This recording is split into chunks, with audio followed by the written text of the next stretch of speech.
Honorable members, may we be seated to allow the President to address the nation. Honorable President.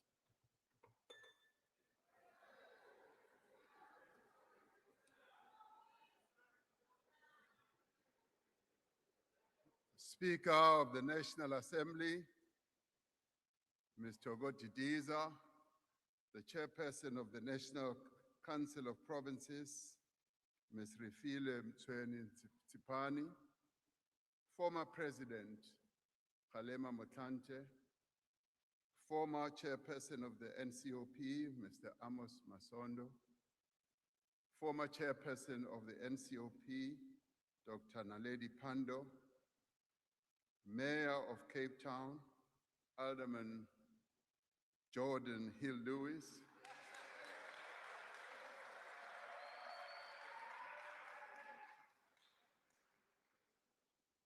he was nervous. He thought I wouldn't be able to pronounce his first name because it's wrongly spelled. Deputy Chief Justice Dunstan Mlambo, Chairperson of the National House of Traditional and Khoisan Leaders, Khosi Thabo Siahlulo, Isithwalandwe, Mayor Sophie de Bruyn, President of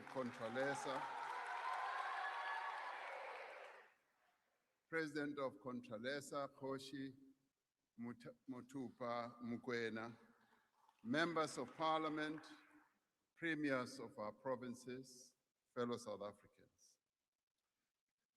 70 years ago, thousands of women of all races marched to the Union buildings, their hearts beating with a common purpose. Armed with extraordinary cunning and resolve, these women braved police checkpoints and harassment. In a voice loud and clear, they said, "We shall not rest until we have won for our children their fundamental rights of freedom, justice, and security." We recall the powerful image of Lillian Ngoyi, Helen Joseph, Sophie de Bruyn, and Rahima Musa, carrying armfuls of petitions to lay at the doorstep of a prime minister who did not dare to meet them. Every petition they handed over carried the weight of justice. Each of the 100,000 signatures they had collected expressed a desire for freedom and equality. For 30 minutes, the 20,000 women stood on the steps of the amphitheater of the Union buildings in silence, not singing, not moving, not speaking. The powerful imagery of these women standing in silence illustrated their resolve and their commitment to bring change about. Their silence reflected the deep emotional pain and frustration born out of systemic apartheid oppression.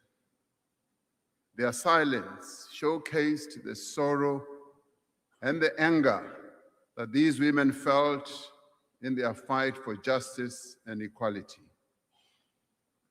Their silence was long enough to be unsettling to the apartheid officials who were watching them.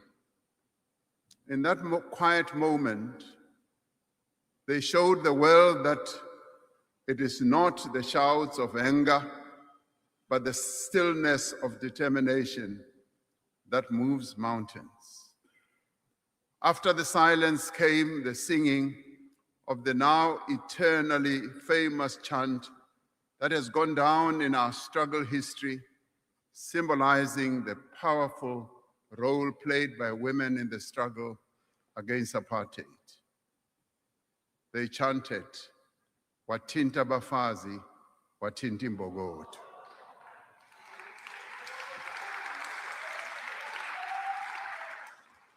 Translated, it means you strike a woman, you strike a rock. It is said that the women's chant rolled down the terraces of the Union buildings, turning the seat of state power into a stage of protest, where courage meets authority. This evening, we are honored to have amongst us Mam Sophie de Bruyn, one of the leaders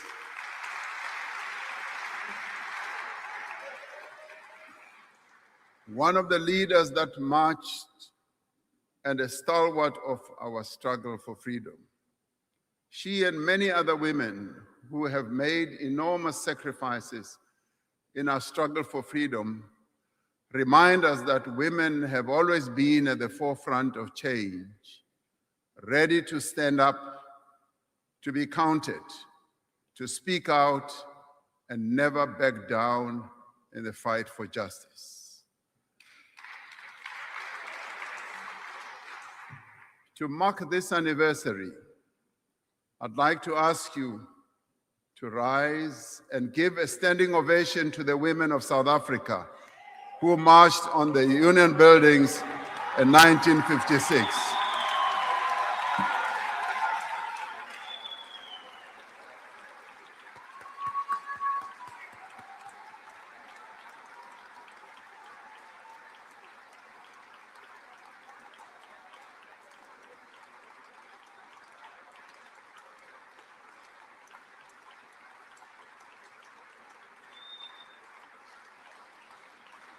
We may be seated.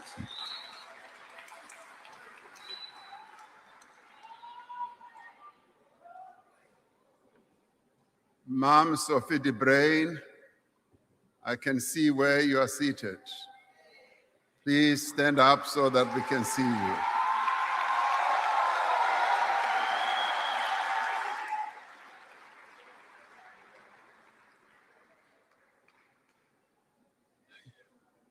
It was 50 years ago, in that same spirit of defiance and struggle, that young people in Soweto walked out of school and marched towards Orlando Stadium to oppose the imposition of Afrikaans as a medium of instruction and the hated system of Bantu education.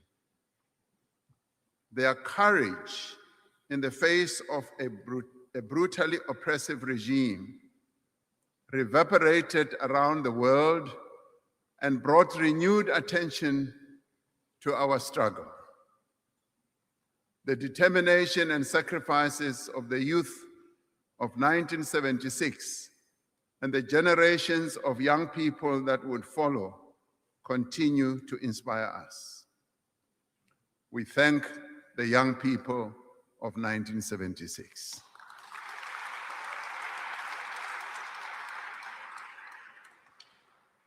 "30 years ago, in 1996, in this very precinct, in the Houses of Parliament, the Constitutional Assembly adopted the text on which our democratic nation is founded. Our Constitution reflects the spirit of those women who marched in 1956, and the young people of 1976, and the many South Africans from all walks of life who fought for our freedom. It is a constitution that reflects the aspirations of the people of South Africa for a nation that is united and at peace, a nation that has thrown off the shackles of oppression and a divided past. It is a constitution that calls on us not only to redress the injustices of the past, but to progressively realize the right of all South Africans to housing, to health, to food, to water, to social security, to education, and to a better and prosperous life for all.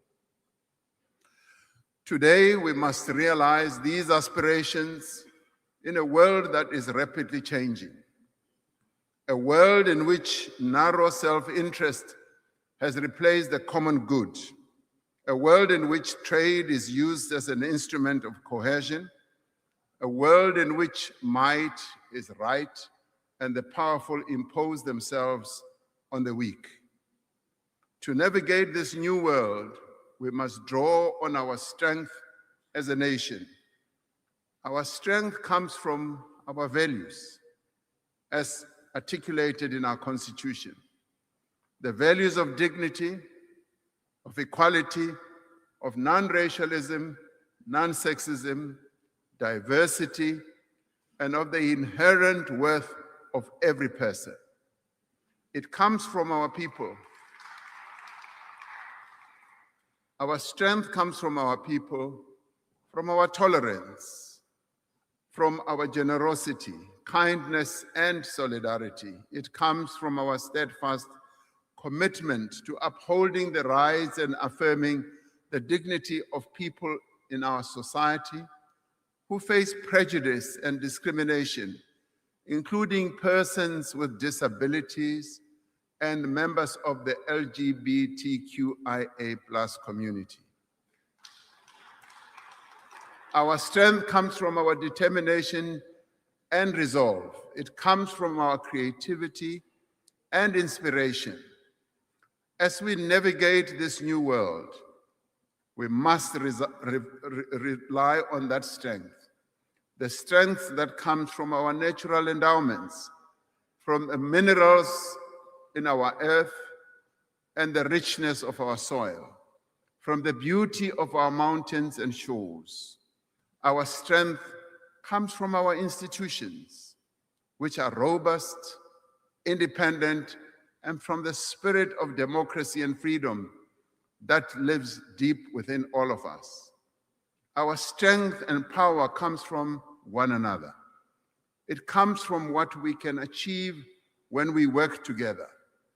Our strength also comes from our respect for one another, even as we may differ on various issues. Our strength also comes from our sporting men and women who continue to lift the South African flag on the world stage and bring glory to our nation. Now, as we reflect on the state of our nation, we can say that we are stronger today than we were a year ago. Our economy is growing again, and this growth is gathering pace.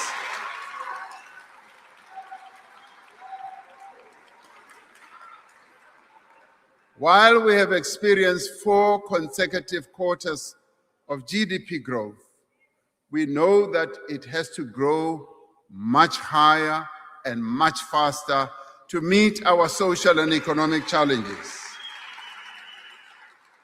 We have achieved 2 consecutive primary budget surpluses. Our credit rating has improved. Interest rates are coming down, and inflation is at its lowest level in 20 years. We are on a clear path of stabilizing our national debt. The rand has strengthened against the dollar. The Johannesburg Stock Exchange, the largest stock exchange on the African continent, has performed exceptionally well over the past year. This growth reflects broader economic recovery, investor confidence, and increasing interest in South Africa's economy and equities. Our borrowing costs have been declining. Through Operation Vulindlela, we've made significant progress in accelerating economic reform and opening the way for investment competition. We have brought an end to load shedding and built a more dynamic and resilient energy system. We have made progress in improving the performance of our ports and freight rail lines steadily increasing the volume of goods that we move in and out of our country. We have restored our passenger rail system. More and more commuters are now able to travel to work on newly locally made trains, significantly reducing their traveling costs.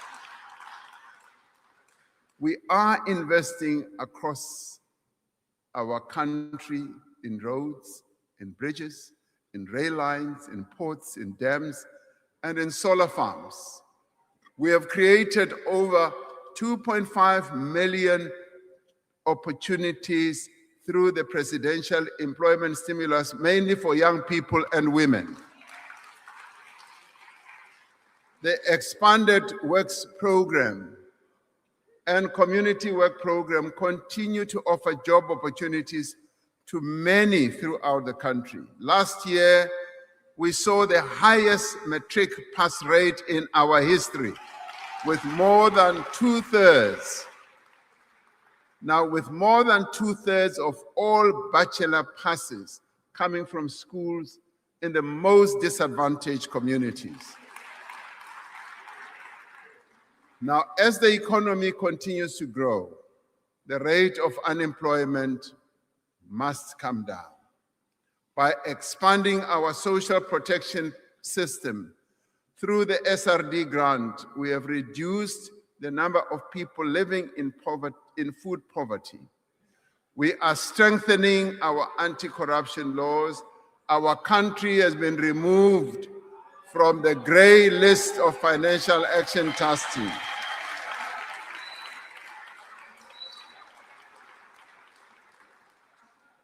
We continue to make the progress that was difficult to make in previous years. The work we have done to rebuild key institutions from state capture is showing results. The South African Revenue Service is once again a world-class tax authority.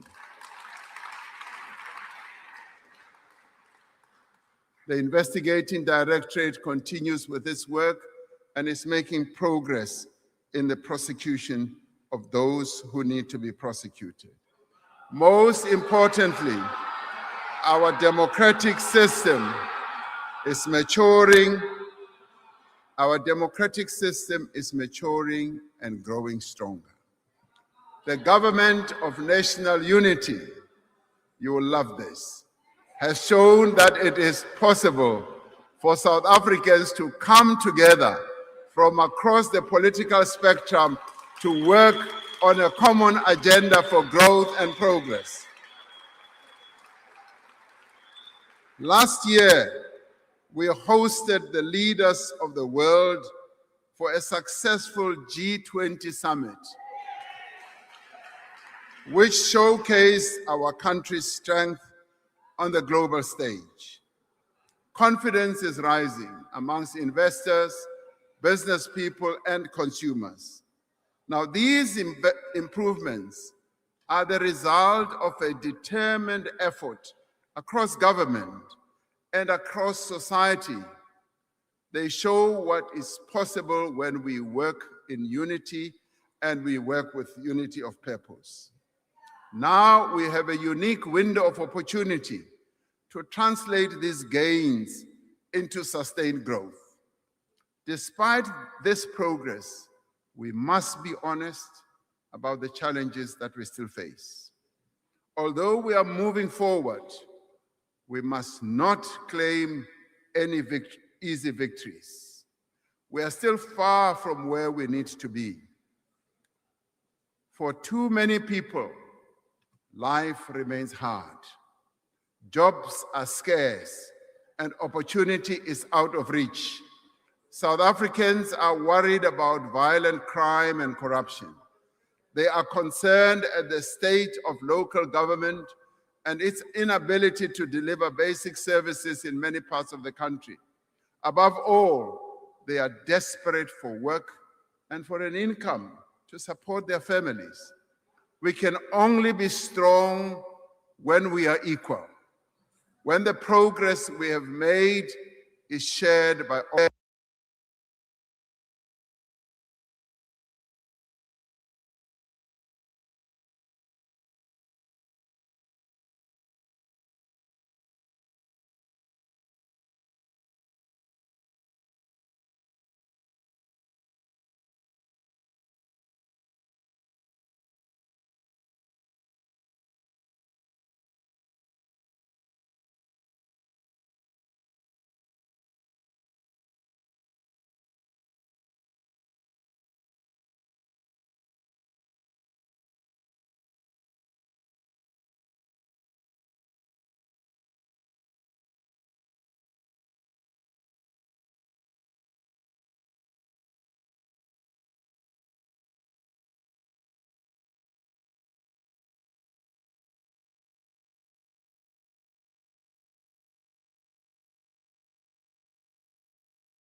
Now, thank you. Thank you. As I said, I will be deploying the South African National Defence Force to support the police as we did to great effect with illegal mining. I have directed the Minister of Police and the SANDF to develop a technical plan on where our security forces should be deployed within the next few days in the Western Cape and in Gauteng to deal with gang violence and illegal mining. Now, as is required by the Constitution, this year I will inform the National Assembly and the National Council of Provinces regarding 20,000 new officers we announced previously in the State of the Nation address. We are also addressing the threat posed by the infiltration of illegal and counterfeit goods to South African jobs and industry. We are establishing a national illicit economy disruption program that brings together key state agencies and other stakeholders, including the private sector. Through the effective use of data analytics, AI, we will be targeting high-risk sectors like tobacco, fuel, alcohol, and other counterfeit products. The hearings of the Madlanga Commission of Inquiry and the hearings that are going on in the ad hoc committee here have exposed rampant corruption in the SAPS and some metro police departments through the abuse of power. We cannot tolerate this. The rule of law depends on a police service that is ethical, responsive, and rooted in the communities that it serves. The South African Police Service has established a task team to ensure that investigations arising from the Madlanga Commission are undertaken swiftly without interference. The State Security Agency will re-vet the senior management of the South African Police Service and Metro Police Departments. The vetting process will include lifestyle audits as well. As we have successfully done with previous commissions, we will use the recommendations of the Madlanga Commission to make far-reaching changes. We are determined that the Commission's findings and recommendations will lay the basis for a fundamental reform of our criminal justice system. We are confident that these efforts will succeed because the great majority of police officers are dedicated to upholding the law and diligently serving the people of South Africa. Now, drawing on the success of Operation Vulindlela in advancing economic reform, we will use a similar approach to establish a hard-hitting new criminal justice reform initiative. This will crack down on organized crime, on illicit firearms and trade, using a dedicated team to ensure that reforms are implemented across the system. We are further intensifying the fight against corruption by strengthening bodies such as the Special Investigating Unit, the National Prosecuting Authority, and the Hawks. We will finalize government's approach to the recommendations of the National Anti-Corruption Advisory Council on the establishment of a permanent, independent, overarching anti-corruption body. We cannot accept that those who speak out against corruption are victimized, targeted, and killed. The Whistleblower Protection Bill will be introduced in Parliament. Among other things, this will criminalize retaliation and provide psychosocial, legal and financial support to whistleblowers. And there will be a special focus on restructuring our procurement system with a view to ending corruption. The Auditor General reports that the majority of incidents of corruption originate in the procurement system. We cannot allow this cancer to continue, and we must therefore act. Measures will be taken. Measures that we will take will include the use of technology and the finalization of the new Public Procurement Act regulations by mid-2026. We cannot fight organized criminals by treading softly. We must act with zero tolerance and bring the full force of the law to bear. And I'd like this message to be clear. There will be no impunity for acts of criminality and corruption. In addition to crime, water is now the single most important issue for many people in our country, from large cities like Johannesburg to smaller towns like Knysna and rural areas like Guyana. We have all seen the pain that our people have been expressing through demonstrations in various parts of Gauteng. Now, these protests have been fueled by the frustrations that our people are feeling over inadequate, unreliable access to basic services such as water. I have directed the Minister of Water and Sanitation and her deputy, as well as the Minister of Cooperative Governance, to attend to the water shortage problem and engage with our communities. Now,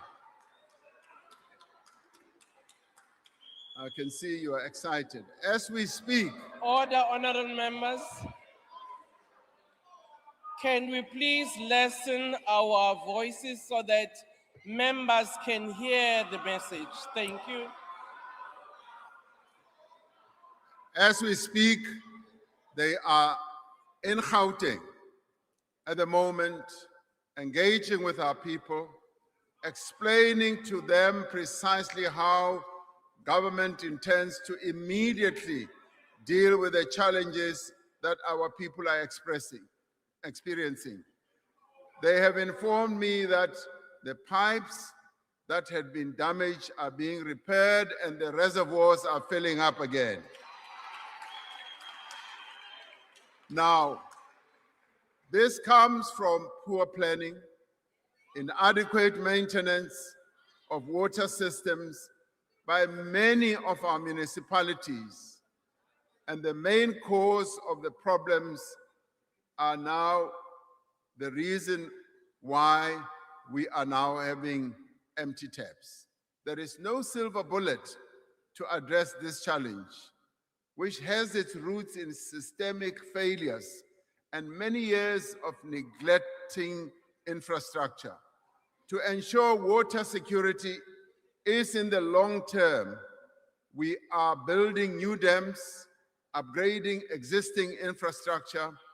We have committed 156 billion rand in public funding for water and sanitation infrastructure over the next 3 years. The construction of the Lesotho Highlands Water Project and other large-scale projects like the Ntabelanga Dam, part of the Umzimvubu Water Project in the Eastern Cape, is advancing. And we are in the final stages of establishing a national water resource infrastructure agency to effectively manage the country's water infrastructure and mobilize funding for infrastructure. However, the real challenge lies not in the availability of water, but in getting water to people's taps. The Water Services Amendment Act, or bill, will enable us to hold water service providers accountable for their performance, and if they don't perform, to be able to withdraw their licenses if they do not deliver. If a municipality is not willing or able to provide a service to its residents, then it must be done by another structure that can do so. Now, these reforms will address the root causes of the water crisis. In the short term, we need to address the immediate crisis where water outages are being experienced right now. 3 years ago, when we were experiencing daily power cuts, we established the National Energy Crisis Committee to enable a focused national response. We overcame what seemed like an insurmountable challenge by adopting a clear plan and delivering on it. Using the same approach, we will now elevate our response to water crisis to a National Water Crisis Committee, which I will chair. The structure will bring together all existing efforts into a single coordinating body. The Deputy President has been working with a number of water authorities in the country, and we will coordinate all that to make sure that we address this problem. It will deploy technical experts and resources from national government to municipalities facing water challenges. It will ensure that action is taken swiftly and effectively to address the problem. To address the challenges effectively, we will not hesitate to use the powers that are enshrined in our Constitution and in the Water Services Act to intervene in municipalities where necessary. National government cannot stand by and believe that local government will be able to solve the problem which they are not able to solve. National government will therefore intervene. We will hold to account those who neglect their responsibility to supply water to our people. Government has already laid criminal charges against 56 municipalities that have failed to meet their obligations. We will now move to even lay charges against municipal managers for violating the National Water Act. The critical problem is that in many metros, in many of our cities and towns, water revenue is being used for other purposes, and very little is invested in upgrading and maintaining water infrastructure. To address this challenge, in line with the commitment that we made last year, we have introduced a new 54 billion rand incentive for metros to reform their water and sanitation electricity services. This will ensure that the revenue from water usage is put straight back into fixing pipes, into fixing reservoirs, and into pumping stations. Water outages are a symptom of a local government system that is not working. A far-reaching overhaul is now underway to address the root causes of dysfunction in many of our municipalities. In many places, local government administrations are weak, don't have the capacity, and are also governed by patronage rather than by technical capacity and merit. In her most recent report on local government, the Auditor General said, local government is characterized by inefficient accountability, failing service delivery, poor financial management and governance, weak institutional capability, and widespread instability. She says that arresting the decline of local government will require our collective action. we are now taking collective action. Learning from our experience of the past 30 years, we will, in the coming months, finalize a revised white paper on local government. This will provide solutions for the functioning of an effective local government system. The white paper will reimagine the way that our local government should work. The current system is too complex and fragmented, expecting even small and weak municipalities to take on many responsibilities. We will propose fundamental changes that recognize the reality that some municipalities can take on more functions than others, and that we need a differentiated approach to municipal powers and responsibilities. We're also proposing a more structured cooperation between municipalities and traditional and Khoisan leadership institutions to enable community engagement and shared problem solving. We will ensure that senior officials in local government have the required qualifications and are appointed through an independent process free from political interference. Where municipalities fail, we will strengthen the ability of national government to intervene more quickly and to direct corrective measures in the interest of serving our people better.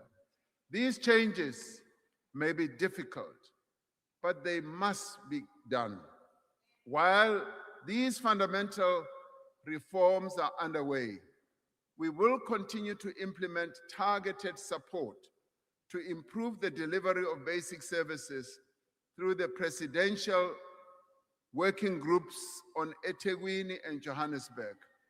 While we have made progress in stabilizing eThekwini, which has led to investor confidence returning, there is much more that needs to be done in Johannesburg to deal with collapsing infrastructure, financial mismanagement, and electricity and water interruptions. The same applies to a few other metros in our country as well. There are many committed people with skills and experience working in local government. It is our responsibility to remake, reorganize, and better resource municipalities so that they can continue doing their work. As a country, we're increasingly vulnerable to extreme weather conditions. And just a few weeks ago, catastrophic flooding in Limpopo and Mpumalanga, as well as parts of KZN, caused the loss of a number of lives and widespread destruction of homes, schools, clinics, and other infrastructure. I visited Giyani, and where there were 16 houses, nicely built houses, as we arrived, it was just an open field. The houses had been washed away. It was like there were no houses ever before. The foundations, the roofs, and all that had been washed away. The classification of floods as a national disaster has enabled national and provincial government to prioritize funding to address the most pressing needs of the people who are affected. A stronger South Africa depends on a growing economy. For more than 15 years, our economy has experienced low growth. All our actions are now driven by the need for rapid and inclusive economic growth to create more jobs and to create, for that matter, better quality jobs.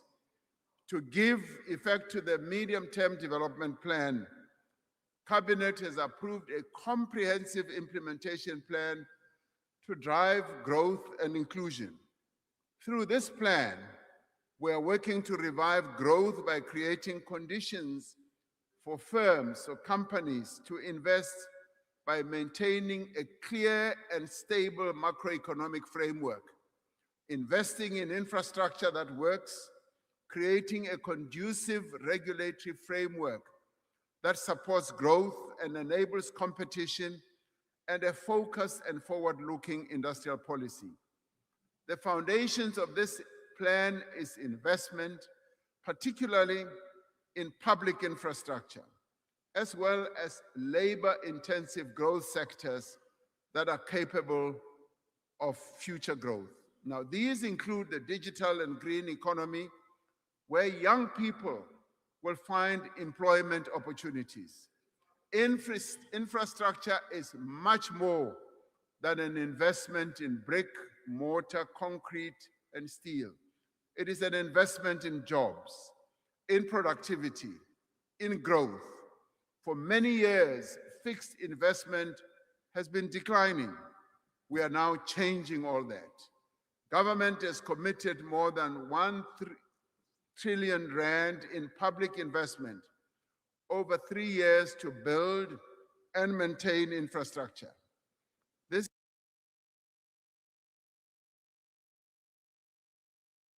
is the largest allocation of its kind in our country's history, and it will be transformative. It will create jobs through the infrastructure fund.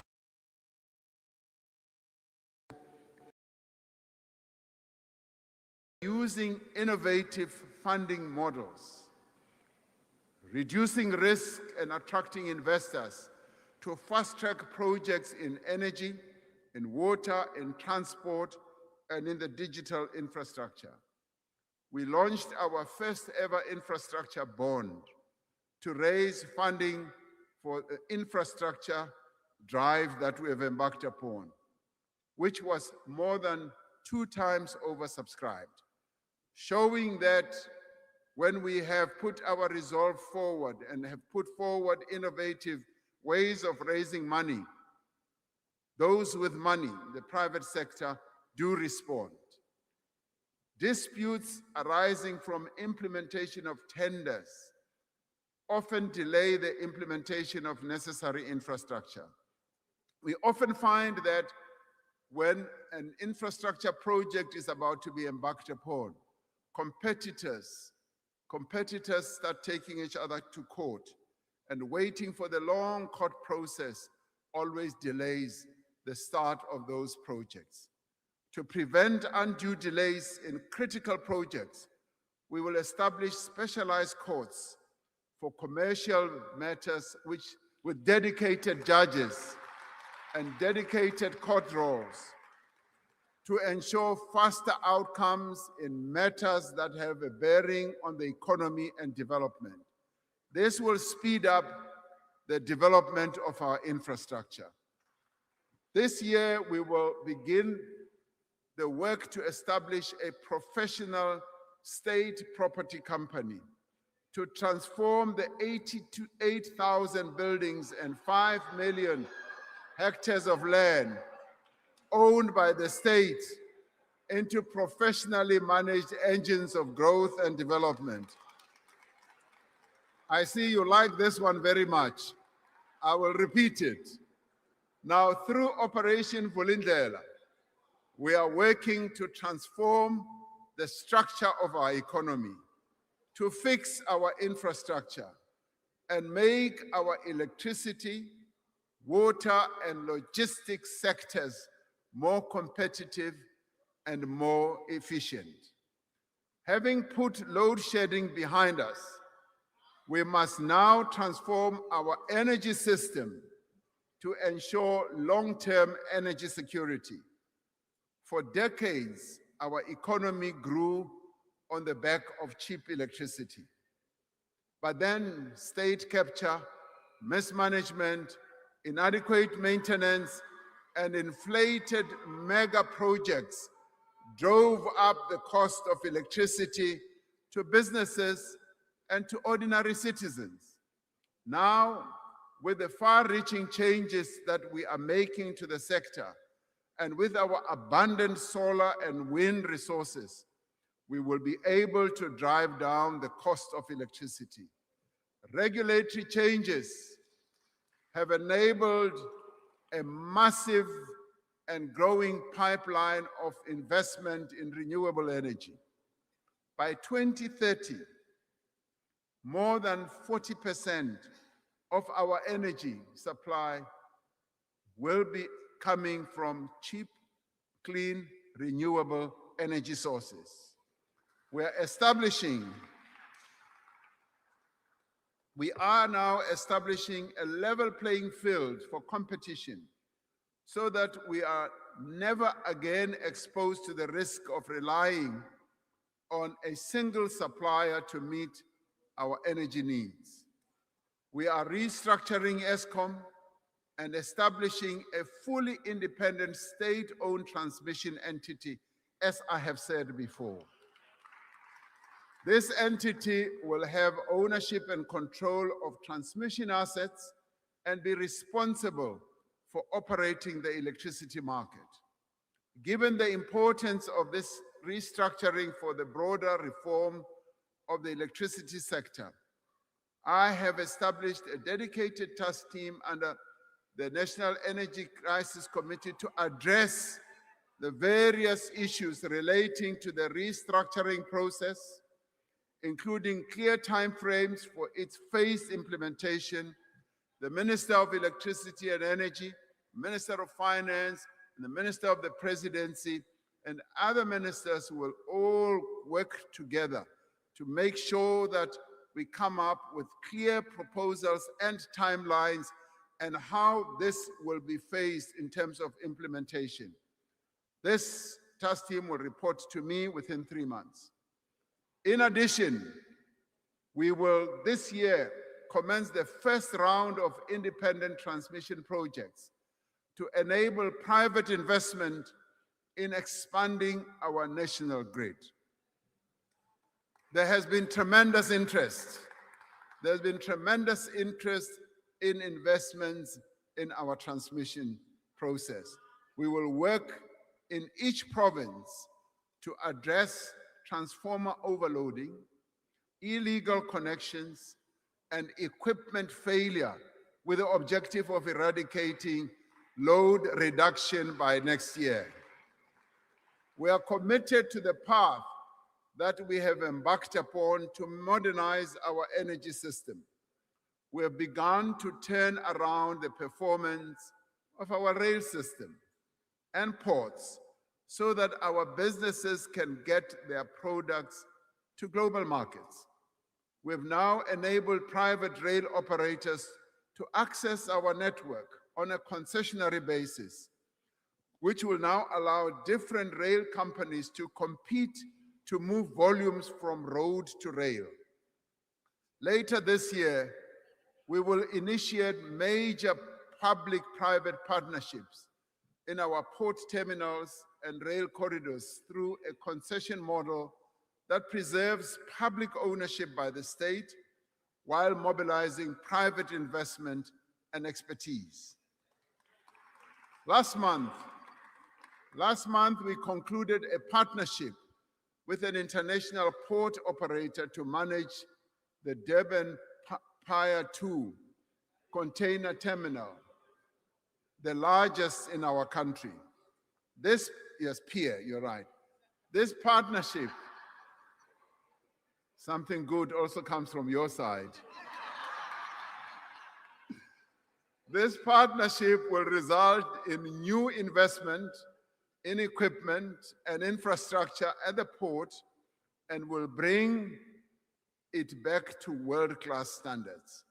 We continue preparations for the introduction of high-speed rail in South Africa.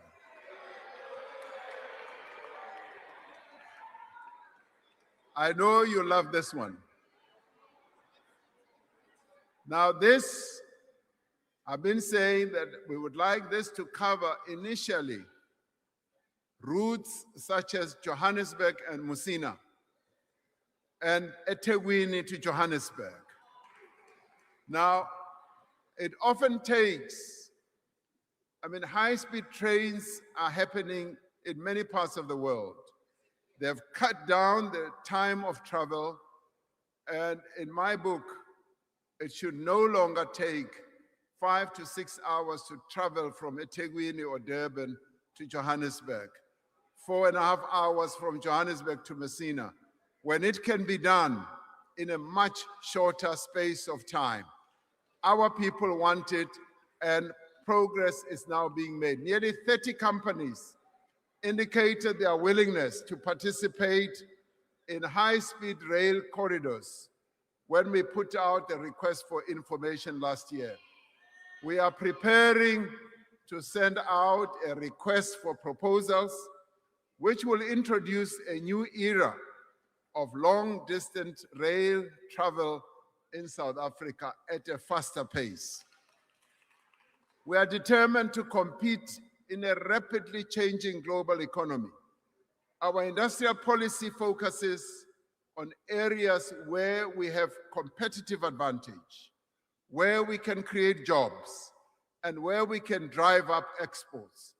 Our trade policy is aimed at promoting sustainable development, growth, and strengthening our international partnerships. In a world where countries are looking to diversify their supply chains, we have an opportunity to ramp up our exports across the globe.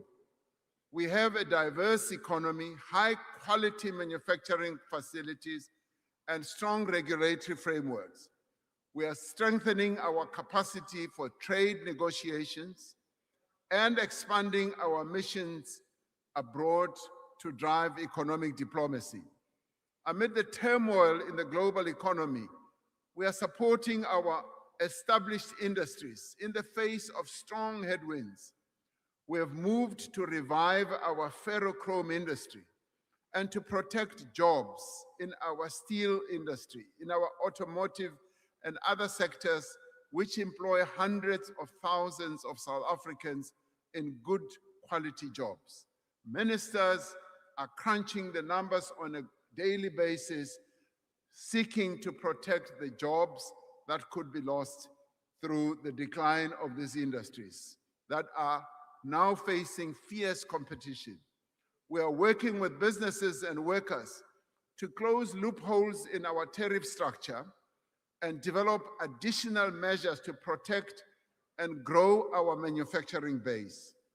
As we protect jobs in vulnerable industries, we remain focused on sectors that will drive future growth. We know that we can create millions of good quality jobs in sectors like agriculture, mining, and services industry, as well as in the green economy. These are areas where we can be more than competitive. We can be the best in the world. Our agricultural sector is expanding rapidly. Already, we are the second largest exporter of citrus fruit in the world.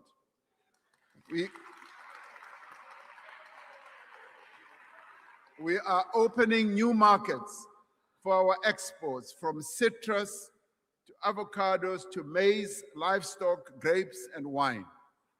Through the blended finance scheme, working with the Land Bank and the commercial banks, we have provided 7.8 billion rand in innovative funding for Black producers.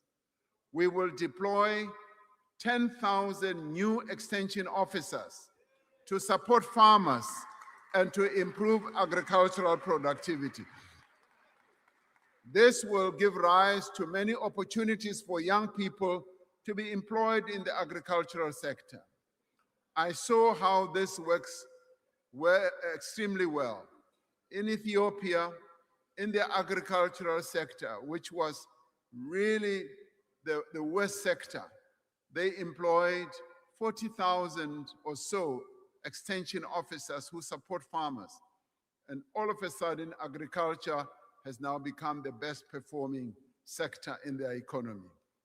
While the rest of our agriculture is thriving, the cattle industry today is facing one of the worst outbreaks of foot and mouth disease our country has ever experienced. This disease is damaging our economy, resulting in export bans, trade restrictions, and the devastation of herds. We have decided to vaccinate the entire national herd of 14 million cattle. This requires 28 million vaccines over the next few months. The state will facilitate the acquisition of the vaccine centrally to ensure that we get the right vaccine for the particular strain of the virus in South Africa. Like during COVID, many people felt tempted that they wanted to acquire vaccines for themselves. But because we are a regulated economy and country, we wanted everything to be approved by our authority, SAPRA. Similarly, in this case, with cattle vaccines, SAPRA, our authority, will be the one single organization that will give approval. We will work closely with the private sector to enable an efficient rollout, and most importantly, we will ensure that commercial, private, and communal farmers have immediate access to vaccines. Now, I have established a task team made up of farming organizations,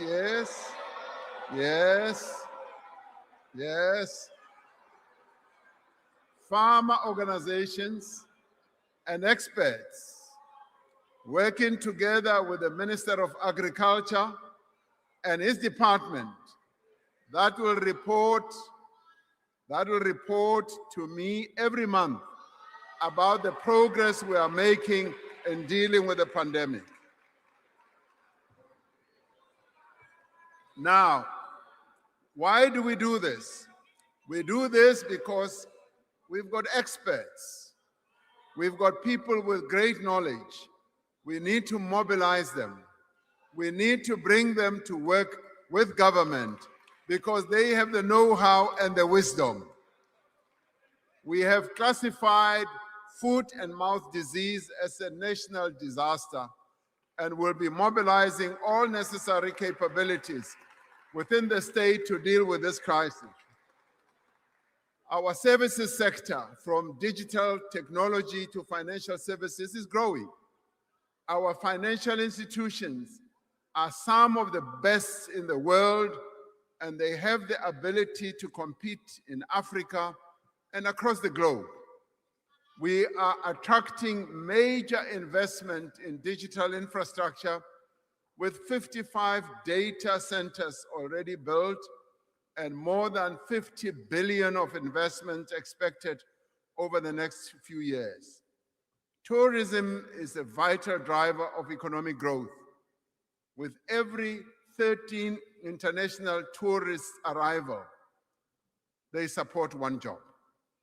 Our tourism sector made history last year, recording the arrival of 10.5 million visitors from overseas. We must now promote unique cultural, historical, and natural attractions of our country to reflect our country's identity. This can include traditional festivals,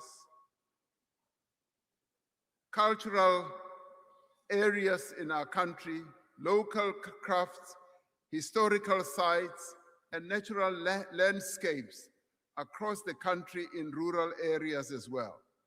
As we strengthen our criminal justice system, we will make areas safer for tourists to visit. In the coming year, we will extend the electronic travel authorization system to all countries that require visas, enabling applications for tourists to be processed digitally within a 24-hour period. Now, the biggest opportunity of all lies in the green economy. We are pivoting our economy to be a leading supplier of products which the world will rely on in decades to come. We are expanding support for manufacturing of green products for global markets, from fertilizer to jet fuel, chemicals to steel. From March this year, we will introduce 150% tax deduction for investment in new energy vehicles, while supporting the local production of batteries as well. International pledges to the Just Energy Transition Investment Plan now stand at approximately 250 billion rand. This is financing large-scale investment in manufacturing, infrastructure, as well as skills. South Africa has become the world's largest reserve of critical minerals. Our ore reserves are valued at more than 40 trillion rand, making mining a sunrise industry. After many years of declining investment in exploration, we are dedicating funds towards geological mapping and exploration to harness our critical mineral reserves. Just this week, the Industrial Development Corporation announced more than 300 million rand in funding for the Frontier Rare Earths project in the Northern Cape.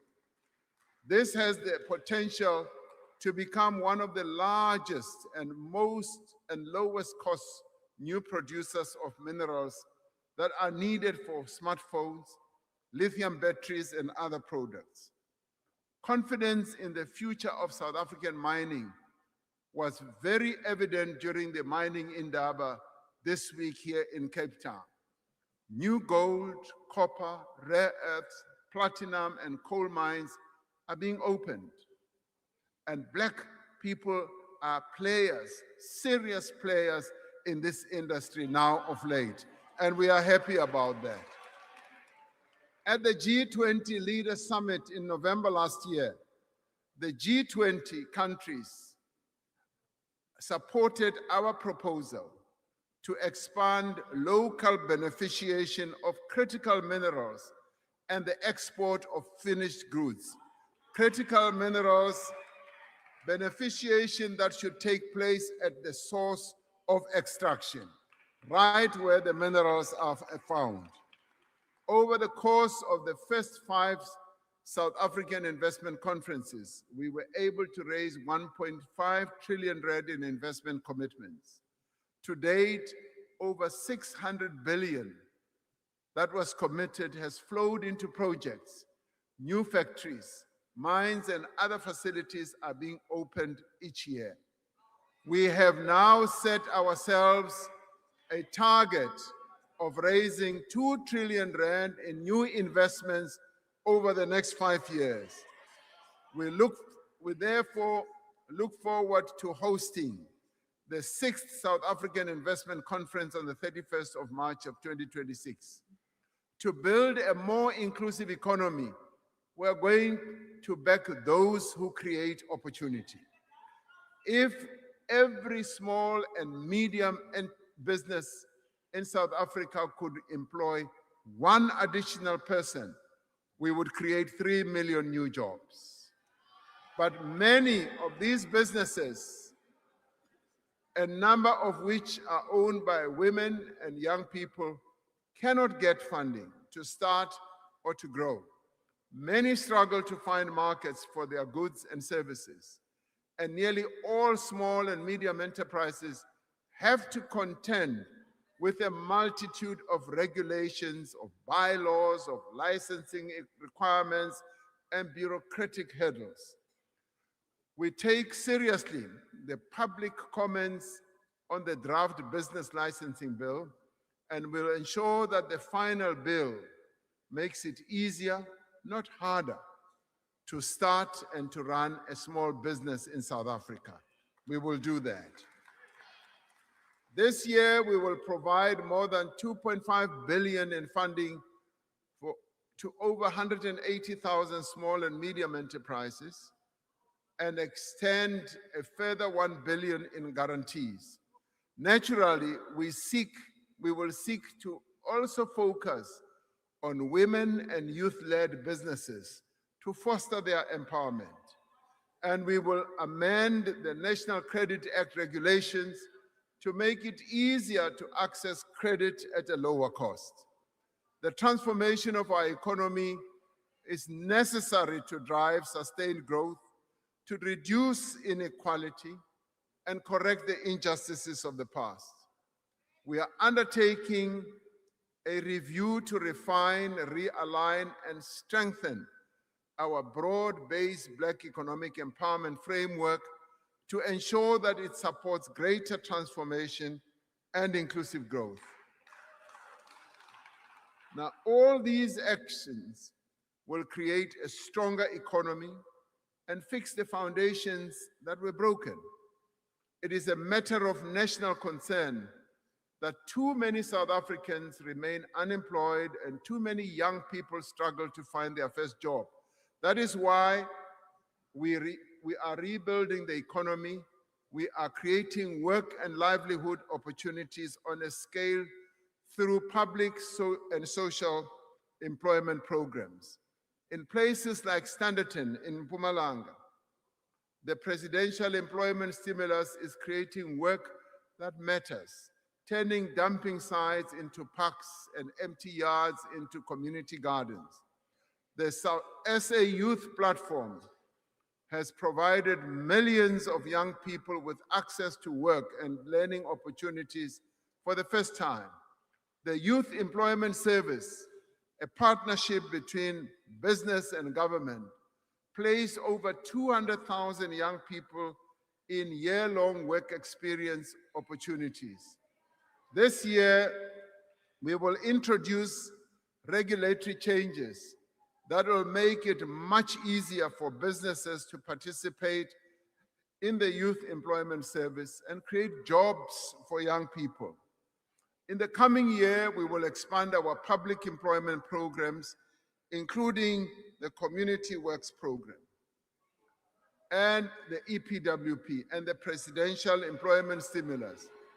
We will ensure that they are better coordinated, provide income support, skills development, and pathways into longer-term work, particularly for young people and women. To ensure that no one is left behind, we are implementing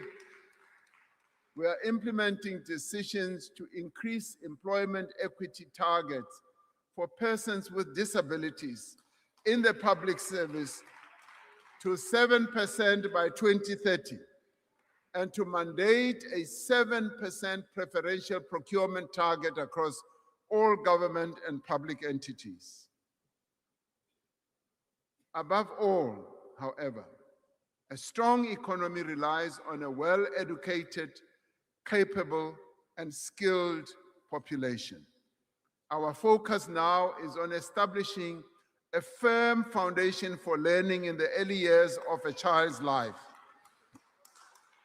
We are expanding access to early childhood development through the Bana Pele mass registration of ECD facilities and an increase in subsidies for ECD learners. By making grade R compulsory, we are getting all our children off to a good start. We are intensifying efforts to fix the basic education system with a focus on early learning, literacy, numeracy, and mother tongue-based bilingual education. Now, we must congratulate the matric class of 2025, which achieved an 88% pass rate.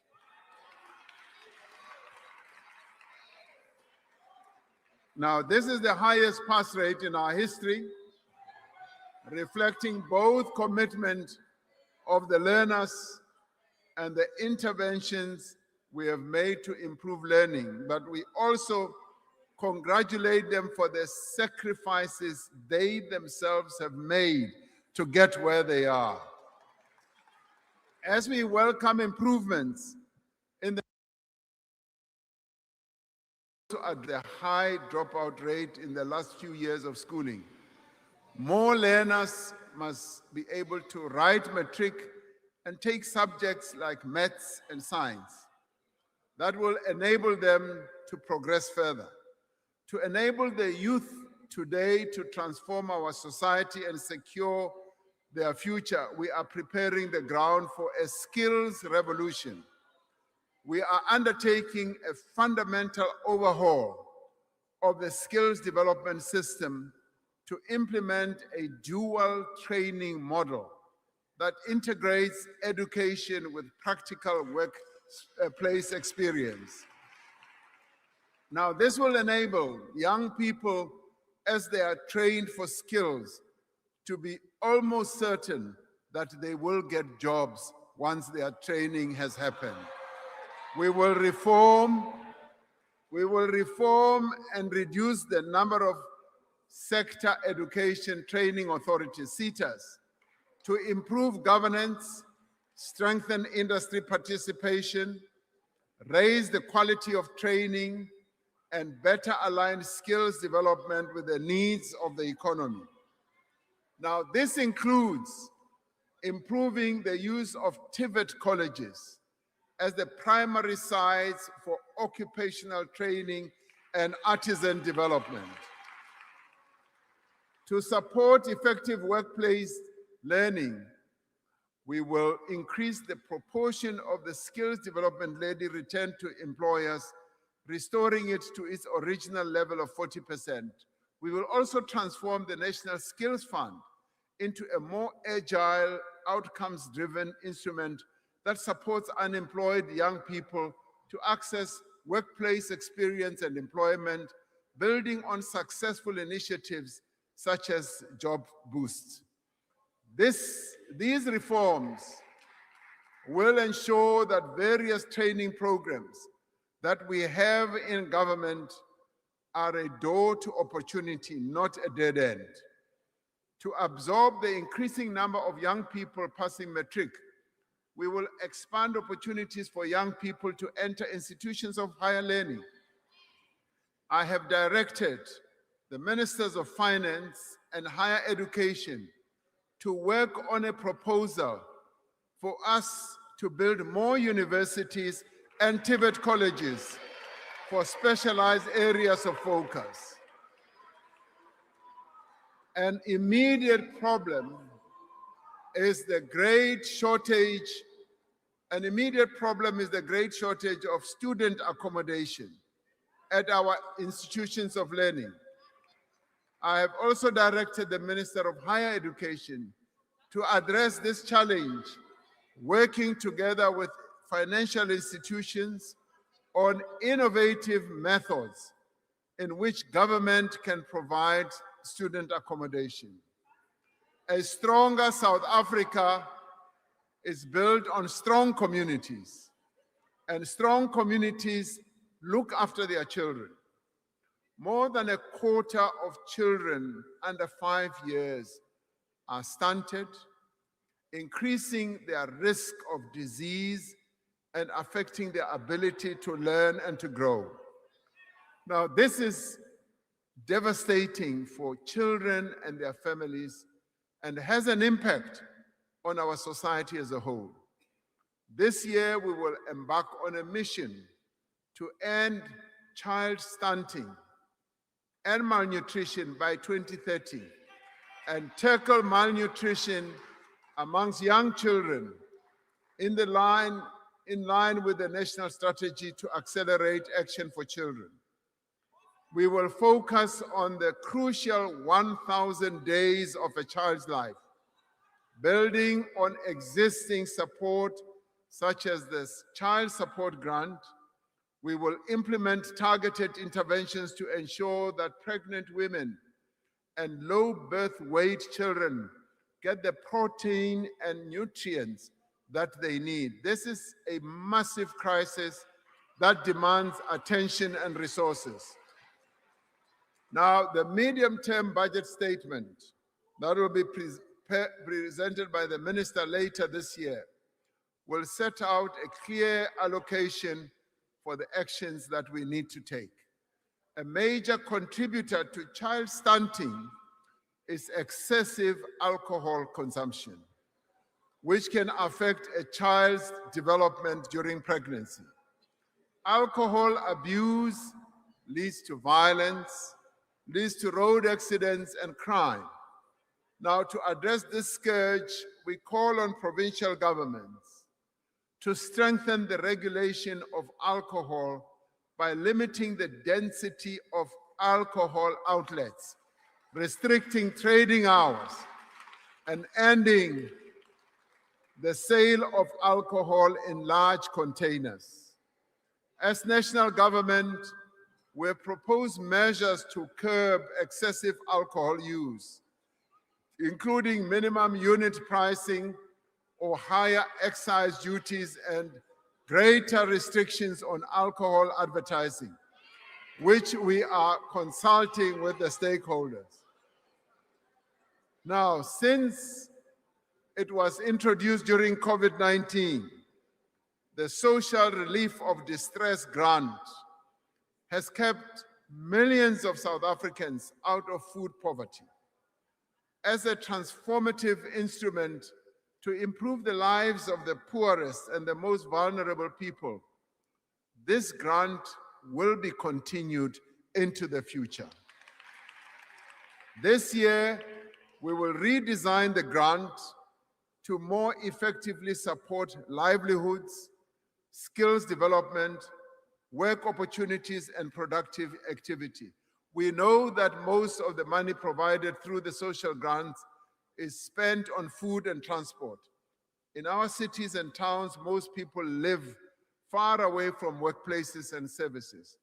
We are remaking our cities and reducing the cost of living for working families by expanding affordable housing and revitalizing commuter rail. We are introducing a new model for housing where people are given subsidies for ownership and rental in areas that are suitable for them.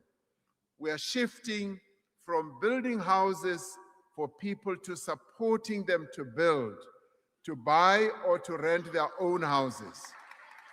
Yesterday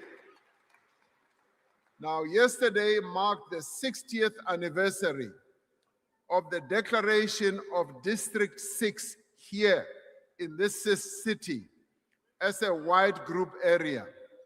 A couple of 100 meters from here, where we are, more than 60,000 residents were forcibly removed and relocated to the Cape Flats. The destruction of District 6 is a painful reminder of our shared responsibility to redress the injustices of the past and to build vibrant and cohesive communities. The restitution claim lodged in 1998 affirmed the lawful right of former residents of District 6 and their descendants to come home.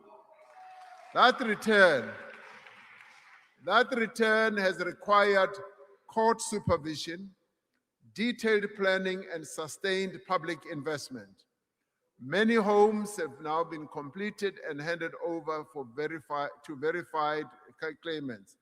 With 500 million rand allocated to this work, we are proceeding with phase 4 of the construction. The restoration of District 6 is a goal we all seek and a responsibility that we must all shoulder. We are working to build a healthy nation. As part of preparation for the National Health Insurance, we are investing in health facilities, in personnel and systems to improve access to quality care. We will be undertaking substantial investment in health infrastructure, prioritizing the construction and revitalization of our academic hospitals. On a recent visit that I undertook, led by Minister Motsoaledi, to George Mkhari Hospital in Ga-Rankuwa, I witnessed the dire effects of inadequate health infrastructure. Starting with George Mkhari Hospital, we will be working with various public and private financing institutions to finance the building and revitalization of that hospital, as well as other healthcare facilities. Now, as a nation, we are finally able to imagine a country without HIV/AIDS.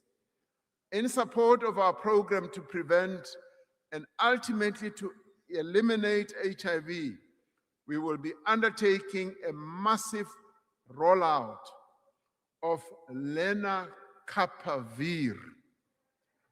a 6-monthly injection that has proven highly effective in preventing transmission of HIV.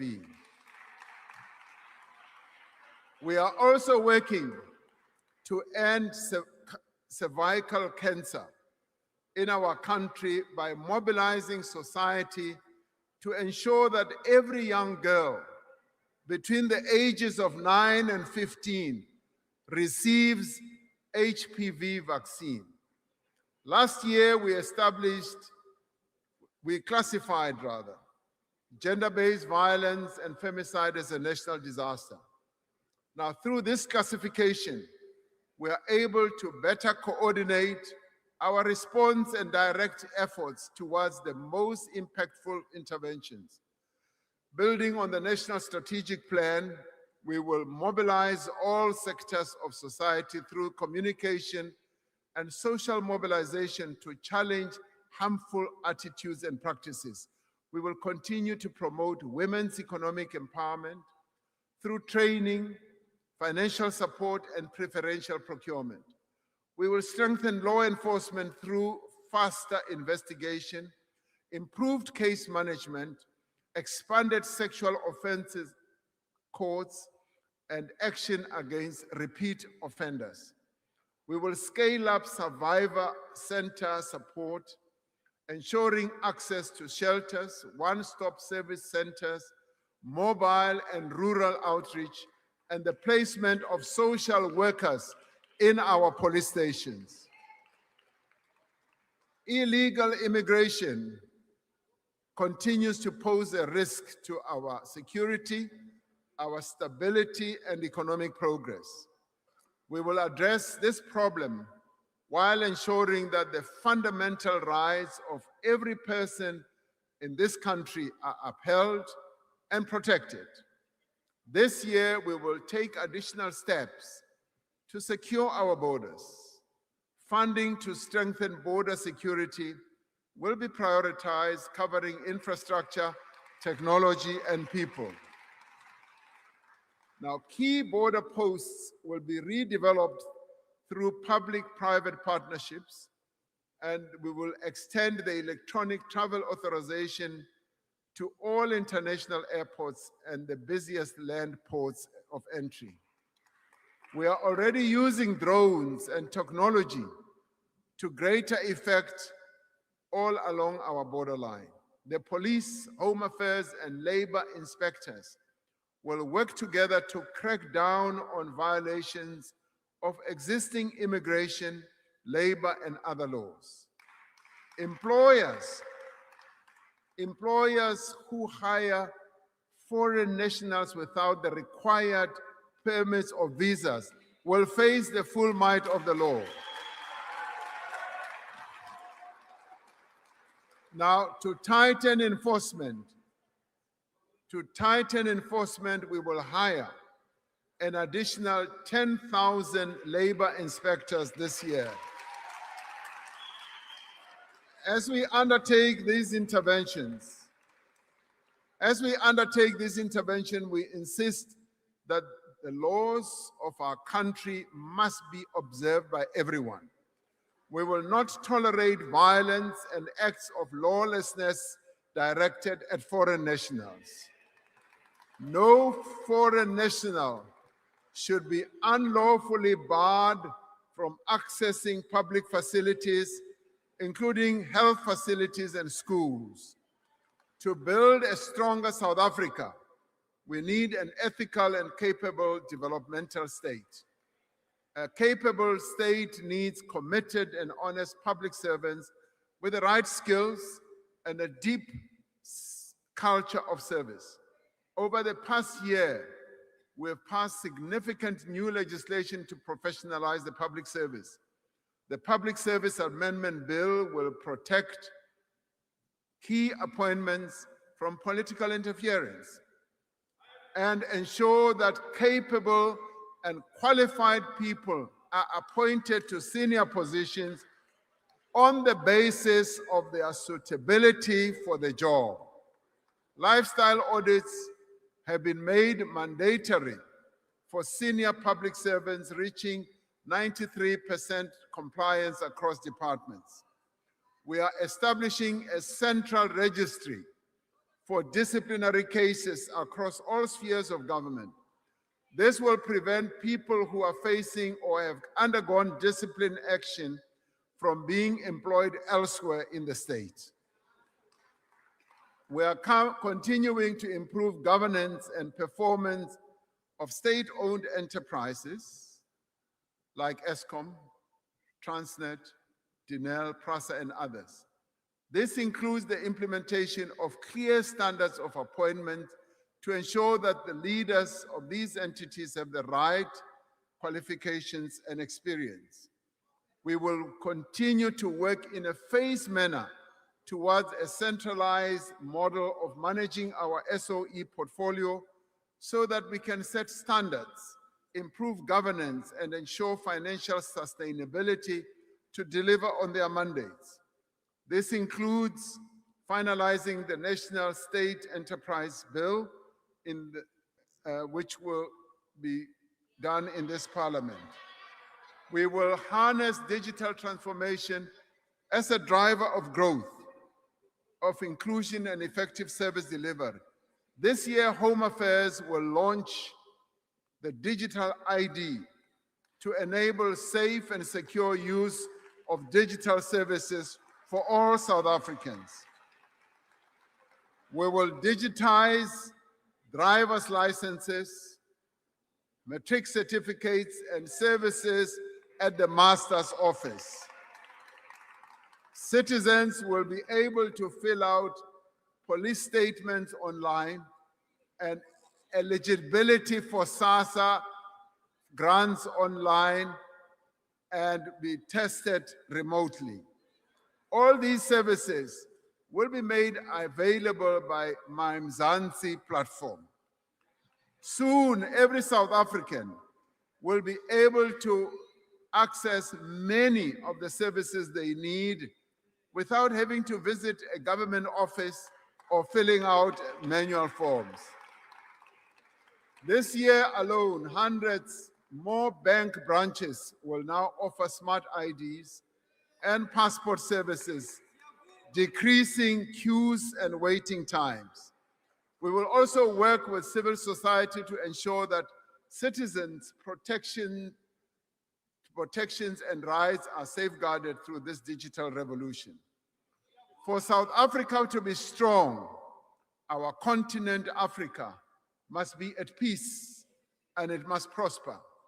To advance the values of our Constitution, to promote our national interest, we seek a world that is sustainable, just, and inclusive.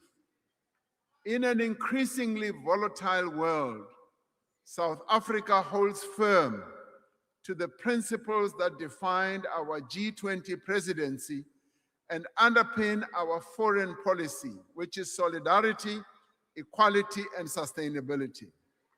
Now, through our position in the African Union and the Southern African Development Community, SADC, we are advancing regional integration, peace, and stability. We know that we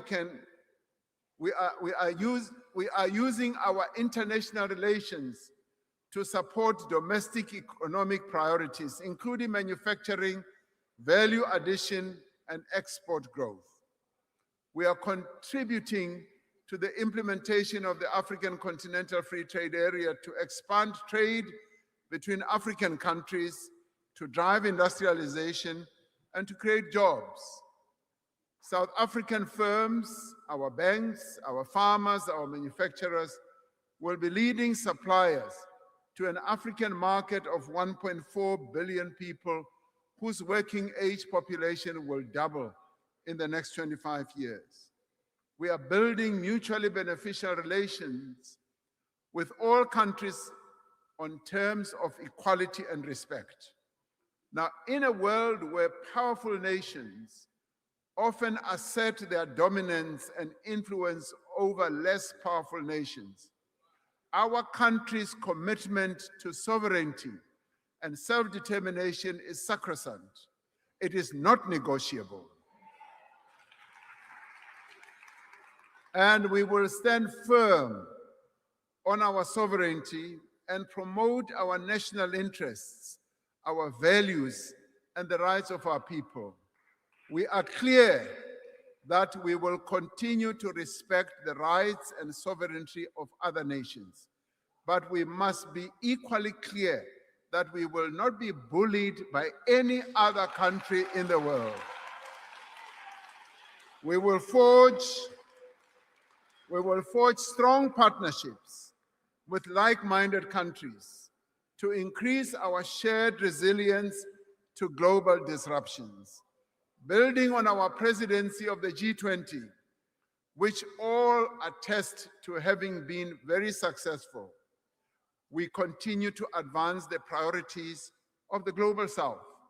Now, these include inclusive growth, debt relief, climate action, reform of global governance institutions, and the beneficiation of critical minerals at source, as we said. Drawing on the work of the G20 Extraordinary Committee on Global Inequality, we are working with other international partners towards launching the International Panel on Inequality.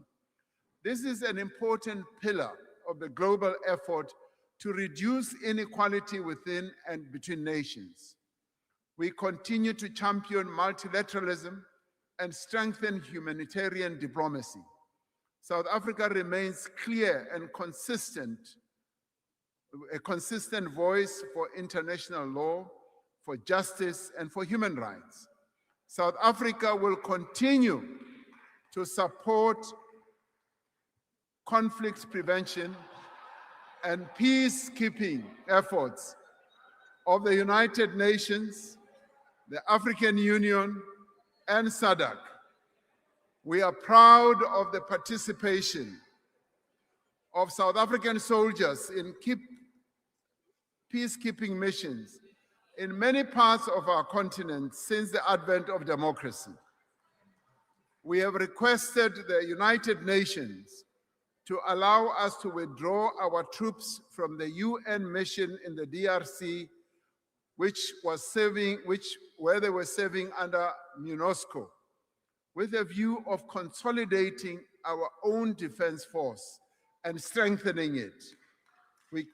We cannot consider ourselves free as long as the people of Palestine, of Cuba, of Sudan, and Western Sahara, and elsewhere suffer occupation, oppression, and war. So, fellow South Africans, our nation has reached what many people are saying is a turning point. We are leaving behind an era of decline and turning towards an era of prosperity and growth. We have done much to overcome the effects of state capture, COVID-19, and the public unrest of 2021, and the devastating floods of the following year. We are turning towards hope, towards the reality of a better future for all. The progress we have made over the last 5 years does give us hope and encouragement. It shows what we can achieve when we work together. Now is not the time to rest. Now is the time for all South Africans to be part of taking our country forward. Last year, we embarked on a new chapter in our democracy, launching a national dialogue at a convention that brought together South Africans from across the country, representing all sections of society. Now, this year, this national dialogue process will spread across South Africa, reaching every community, every school, every university, every college, and every part of our society. Under the guidance of the Eminent Persons Group, consisting of prominent, respected South Africans, and led by an inclusive steering committee, these public dialogues will give the citizens of our country the opportunity to raise their concerns, their aspirations and plans for the future. These public dialogues will culminate in a national convention where all these conversations will be brought together to outline the actions that we must take to build a better South Africa.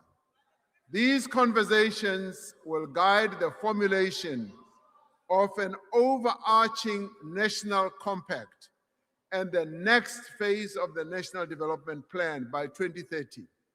In building this national consensus, we must draw not only on the shared values of our Constitution, but on the unifying power of sport and the rich diversity of our culture. As we celebrate those who have reached heights of global achievement amongst us, we must appreciate how sport and cultural activities have helped to build a cohesive society.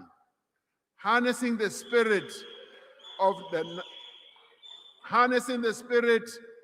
the women of 1956, the youth of 1976, and the people of South Africa in 1996 when they drafted the Constitution. The year 2026 must be a year of transformative change. This must be the year that we make South Africa stronger, not weaker. We must fix what we must fix. Local government. We must fight crime and corruption and restore trust in the criminal justice system. We must create jobs and livelihoods for every South African. And we must build a state that works for all the people of South Africa. Above all, we must ensure that this rising tide lifts every South African. As the economy grows, it should bring into its fold those who have lived on the margins. This is the time for all South Africans to rise, and we must rise together. Thank you very much.